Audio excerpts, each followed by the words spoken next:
Hi, this is Sarah, and welcome to the very first ever episode of Object-ivty. I'll be reviewing action figures and other stuff that I happen to think about at the time. They'll mostly be out-of-the-box action figures, they'll mostly be older, you'll probably never see me unpackage an action figure, because I think that part's boring. Why did I start this show? So, I just noticed that a lot of people were asking why there wasn't an action figure review show on the Geekvolution channel. And since Captain Logan said he probably would never do one himself, I thought, hey, I like action figures, and I like talking about them. I just haven't done it on camera yet, so I'm going to give this a shot. Let's start with Carnage. Carnage is one of my favorite characters in the Spider-Man universe. My absolute favorite, of course, is Venom. So, I think there's a slight connection there. But yeah, let me show off the card first. Carnage came in a, bubble package, typical of the 90s. He was actually a 1994 figure from the animated series, which actually back then was the new animated series, back in the 90s. And he's a figure from Toybiz. Here's a nice picture of Carnage here on the box. And he comes with weapon arms with snap-on wrist accessories. And it says on the back, snap on Carnage's Shapeshifter Weapons to his wrist. In fact, we'll do that in just a minute. Some handy pictures of how that is supposed to work. Got another shot of Carnage, and background in case you have no idea who that guy is. And then here are some other figures that come in that line. We've got Spider-Man, the web shooter version. You also have Spider-Man, the web racer unit, or figure. And then we got Dr. Octopus, Smythe, Carnage, Venom, and Hobgoblin. So that's the box that he came in. Pretty neat. So, onto the figure himself.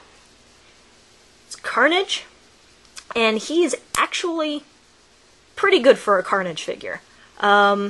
Most of the time, Carnage is a lot like Human Torch, where it's really hard to do fire, and it's really hard to do flowing sort of material on an action figure and have it come off anything like right. But they actually got pretty close on this one with the black streaks. He's mostly red. He has just these black streaks that make it look like his symbiote is flowing. And then he's got these accessories, which in his case are accessories to murder. We've got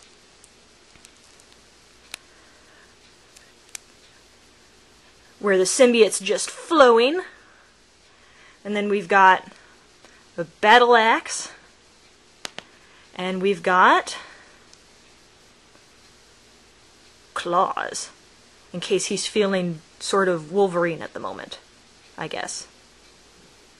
But what's interesting about these, of course, is that you would think, possibly, if you're me, that the hands would actually snap off, and then you'd insert the accessory.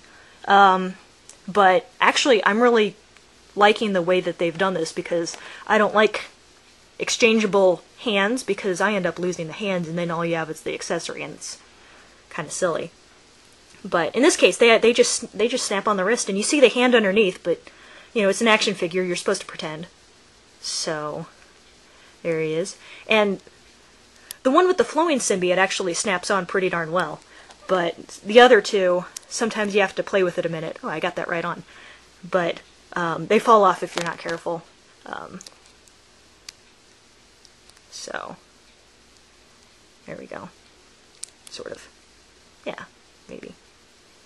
So that's my favorite accessory anyway. I like it. I like it when the Carnage symbiote's just flowing. That's cool. That's what separates him from Venom. But I'm glad they got that part right. let's see, articulation wise, he bends at the knees, and at the hips, and at his waist. And when he bends at his waist, his arm goes up and down.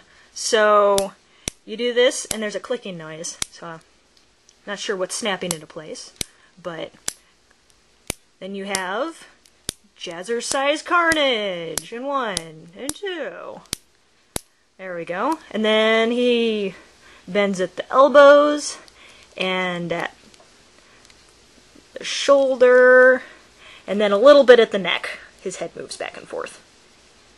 And speaking of the head, it's actually a pretty nice head. That's probably my favorite part on the figure, is Carnage's head.